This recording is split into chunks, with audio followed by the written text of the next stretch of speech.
Hello viewers, আসসালামু আলাইকুম। অলবিডি tips চ্যানেলের পক্ষ থেকে আপনাদেরকে স্বাগতম। আমি আপনাদের সাথে আছি হৃদয় মাহমুদ প্রান্ত। তো আজকে আপনাদের সাথে কথা বলবো যে একটি জিমেল অ্যাকাউন্ট কীভাবে সহজে একটি জিমেল অ্যাকাউন্ট খুলতে পারবেন। আপনি জিমেল অ্যাকাউন্ট অনেক ক্ষেত্রেই আপনার একটি গুরুত্বপূর্ণ জিনিস। আপনি জিমেল দিয়ে আপনারা দেখা গেছে অনেক ধরনের ইমেল করতে চাইলে একটি জিমেল অ্যাকাউন্টের প্রয়োজন হয়ে থাকে। আপনারা একটি গেম খেলতে গেলে, সিঙ্গিং করতে গেলে ইমেলের প্রয়োজন, একটি ফেসবুক অ্যাকাউন্ট খুলতে গেলে ইমেলের প্রয়োজন। আপনারা যদি একটি ইউটিউব চ্যানেল ক্রিয়েট করতে চান তাহলেও একটি জিমেল এর দরকার পড়ে। তার জন্যে জিমেল অনেকেই হয়তো খুলতে পারেন না। তার জন্য খুব সহজেই একটি জিমেল অ্যাকাউন্ট কীভাবে খুলবেন সেই ব্যাপারে আমি আজকে কথা বলবো। তো আমার ভিডিওটি যদি আপনাদের ভালো লেগে থাকে তাহলে অবশ্যই চ্যানেলটি সাবস্ক্রাইব করবেন এবং পরবর্তী ভিডিও যেন সহজে পেতে পারেন তার জন্য বেল আইকনটি অন করে দিবেন। তো চলেন শুরু করা যাক ভিডিওটি।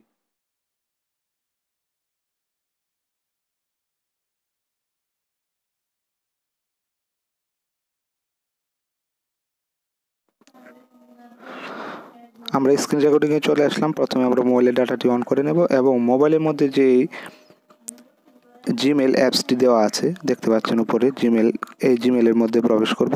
জিমেলের মধ্যে যাওয়ার পরে একবার উপরে কর্নারের মধ্যে দেখতে পাচ্ছেন যে অলবিডি টিপস, মানে আমার যে পুরাতন জিমেলটা আছে আমি সবসময় ব্যবহার করি, এই জিমেলটা লগ ইন করা আছে। এখন এর একবারে নিচে এটার মধ্যে টাচ করার পরে একবারে নিচে দেখবেন যে অ্যাড অ্যানাদার অ্যাকাউন্ট দেওয়া আছে। আমরা এখানে প্রেস করব অ্যাড অ্যানাদার অ্যাকাউন্ট। এখানে প্রেস করার পরে আসলো এমন একটি ইন্টারফেস আসবে। এখান থেকে যে গুগল আছে সেটা মেলের নিচে দেওয়া আছে গুগল, এখানে আমরা প্রেস করব গুগলে প্রেস করার পরে চেকিং ইনফো, তারপরে দেখবেন এমন সিঙ্গিং চলে আসবে ইমেলের ফোন। একবারে নিচে গিয়ে দেখবেন যে ক্রেডিট অ্যাকাউন্ট দেওয়া আছে, ক্রেডিট অ্যাকাউন্ট। আমরা ক্রেডিট অ্যাকাউন্টে প্রেস করে দিচ্ছি। ক্রেডিট অ্যাকাউন্টে প্রেস করার পরে আসবে ফর মাই সেলফ এবং to manage my account business, একটি বিজনেসের জন্য অ্যাকাউন্ট এবং একটি নিজের জন্য অ্যাকাউন্ট, কোনটা খুলবেন সেই জন্য আমি প্রথমে মাই সেলফ অ্যাকাউন্ট দিলাম, কারণ এটা আমার ব্যক্তিগত জিমেল খুলতেছি তার জন্য। তারপর প্রথমে ফার্স্ট নেমের জায়গায় যেহেতু আমি এক্সাম্পল হিসেবে আমার নিজের নাম দিয়ে আমি দেখিয়ে দিচ্ছি আপনাদেরকে। আমি ফার্স্ট নেম দিচ্ছি এমডি হৃদয় মাহমুদ এবং লাস্ট নেম দিয়ে দিব প্রান্ত। ঠিক এরকমভাবেই আপনারা আপনাদের নিজেদের নাম দিয়ে দিবেন যার যার মতো। তারপরে নেক্সটে দেওয়ার পরে এমন একটা ইন্টারফেস আসবে, ইন্টারফেস থেকে আপনার জন্ম তারিখটা দিয়ে দিতে হবে। এপ্রিল ডে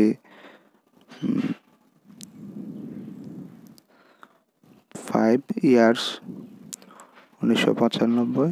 তারপরে জেন্ডার আমি মেল দিয়ে দিচ্ছি, আপনারা আপনাদের মতো করে দিয়ে দিবেন। তারপরে নেক্সটে ক্লিক করে দেব। নেক্সটে ক্লিক করার পর দেখবেন কয়েকটা ইমেল এখানে শো করছে। আমি প্রান্ত এমডি হৃদয় মাহমুদ @gmail.com এবং পরেরটা আসছে এমডি হৃদয় মাহমুদ প্রান্ত @gmail.com। দ্বিতীয়টা আমারটার জন্য ঠিক আছে, আমি যেটি দিয়েছিলাম এটি দ্বিতীয়টা মধ্যে এসেছে, মধ্যে যেটা আছে। তো আমি এটি নিচেরটা আমি সিলেক্ট করে দেবো। আর আপনারা নিজেদের ইচ্ছে মতো দিতে গেলে credit your one Gmail address আছে, এটা দিলে আপনারা নিজেদের মতো দিতে পারবেন। এটা দিয়ে আমি নেক্সট দিয়ে দিচ্ছি। নেক্সট দেওয়ার পর দেখছেন পাসওয়ার্ড দেখাচ্ছে। আমি আমার নিজের মতো করে আমি পাসওয়ার্ড দিয়ে দিচ্ছি এটাতে। অবশ্য নিরাপত্তার জন্য পাসওয়ার্ডটি আপনাদের দেখাতে পারবো না।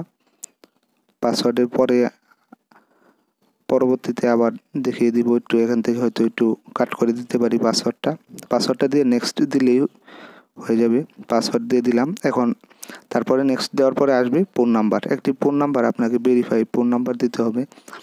আমি আমার নিজের ফোন নাম্বারটা এখানে দিয়ে দিচ্ছি, পেস্ট করে দিলাম। তারপরে নেক্সট করে দেব, নেক্সট করে দিলাম। এটি হচ্ছে রিকভারি মোবাইল নাম্বার। নেক্সট আবার নেক্সট দিয়ে দিব আমরা।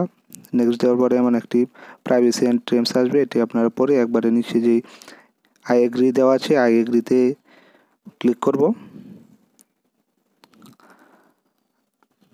আমি আই এগ্রিতে ক্লিক করে দিলাম।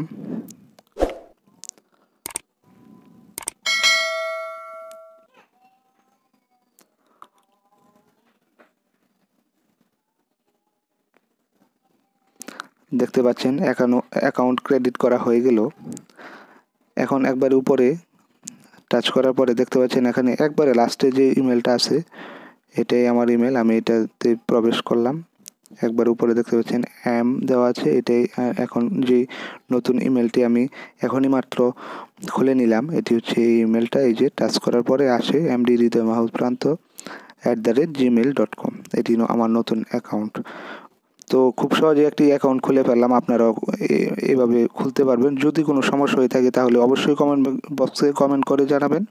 আমি আপনাদেরকে সহযোগিতা করবো ইনশাল্লাহ।